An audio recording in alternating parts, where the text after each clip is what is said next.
Week 7 of the fantasy football season. Here's a few defense DST units. I would start this week. The first one, the Buffalo Bills. So the Buffalo Bills, their defense hasn't been all that great this season.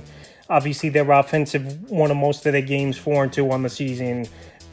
But now this week, a great matchup versus the Tennessee Titans that give up the most fantasy points to DSTs on the season. So the last few weeks for the Buffalo Bills. Week 4, Baltimore, they got blown out. 35 points allowed, a sack, a fumble recovery. Week 5, Houston, 23 points allowed, a sack, an interception, a fumble recovery. In Week 6, at the New York Jets, 20 points allowed, 3 sacks, and an INT. So this week, like I said, a great matchup versus Titans, giving up the most fantasy points to defenses on the season. And we know Will Levis, he's been a turnover machine. He's been taking a lot of big sacks this season. DeAndre Hopkins, Calvin Ridley pretty much been non-existent. And if they could shut down Tony Pollard early in this ball game and really make a one-dimensional offense at Tennessee, where Levis has to drop back 30 or 40 times, especially if Buffalo gets off to an early lead, I think they're in for a big ball game this week. The next D, Cincinnati Bengals. So Cincinnati last week, their defense finally figured some things out.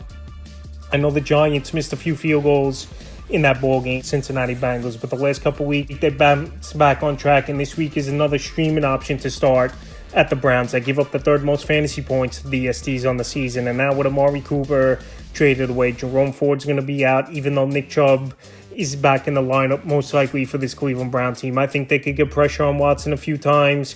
And we know Watson's good for a couple turnovers as well. So last week at the Giants, like I said, only 7 points allowed, 2 sacks and INT. I know Greg Joseph missed 2 field goals in that game, but they still went out there and executed after they gave up 3 games in a row over 30 points. So this week is a streaming option. I like Cincinnati as a start. The next DST is the Los Angeles Rams. So in deeper leagues, I like the Rams as a start this week. They're available in tons of fantasy leagues, over 95%.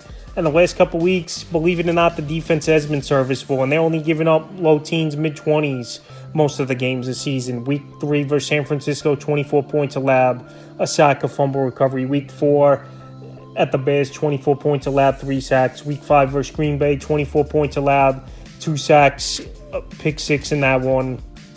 And now this week, a great matchup versus the Vegas Raiders. Without Devontae Adams, traded away to the New York Jets, already give up the 4th most fantasy points to DSTs on the season. And they got second-year quarterback Aiden O'Connell in there, who's good for a few turnovers, and he holds on to the football a lot at times as well. So coming off the bye week, getting a little healthy is this Los Angeles Ram team and playing a pretty bad offense in the Vegas Raiders. I like Los Angeles as a start this week. The next start, the Denver Broncos. So the Broncos, they got a great matchup. I know last week it was a hiccup in a matchup where I thought they would go out there and be better than they were, but they gave up 23 points to the Los Angeles Chargers, 3 sacks in that one. But prior weeks, they had double-digit fantasy points from week 3 to week 5. Week 3 at Tampa Bay, 7 points allowed, 7 sacks, an INT, a fumble recovery. Week 4 at the Jets, 9 points allowed, 5 sacks, a fumble recovery. In week 5 versus the Raiders, 18 points allowed, 3 sacks, 100-yard pick 6 by Surtain in that one, and 3 interceptions. So this week, a great matchup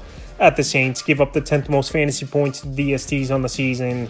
And with Spencer Rattler in their quarterback, and no Chris Olave, and most likely no Rashid Shaheed for this New Orleans Saints team. They're going to have a skeleton crew of wide receivers, and obviously not really experienced wide receivers as well. So I think Denver's going to get back to the basics. We know division games like last week versus the Chargers, you just throw everything out and anything can happen. But this week in New Orleans, I think they buckled down on Thursday night. You know, Sean Payton wants to go in there, get a win versus former team he coached for many seasons and won a Super Bowl there as well. And I believe Denver bounces back with a good performance. In the 5th and final defense, DST, I would start, is the New York Jets. So the Jets, their offense looks like they're figuring things out now.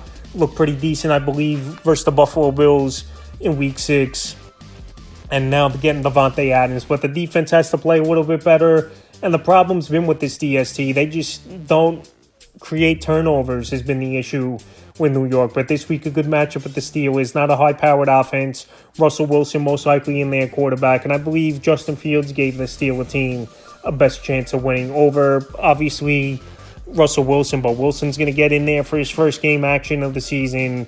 And I believe this New York Jet team, they're going to get pressure on him. They're going to be a little bit amped up as well with the coaching change a couple weeks ago. And now getting Adams on this roster, and they know this is a must-win ball game as well on Sunday Night Football. So I think Russell Wilson's going to have a tough time And I believe this New York Jet defense is going to come out and put points. And we saw a good Minnesota Viking offense in London, 17 points, 4 sacks and an INT and a fumble recovery. So I think a similar type of game is possible for this DST this week. So that's a few defense DST units I look to start for week 7 of the fantasy football season.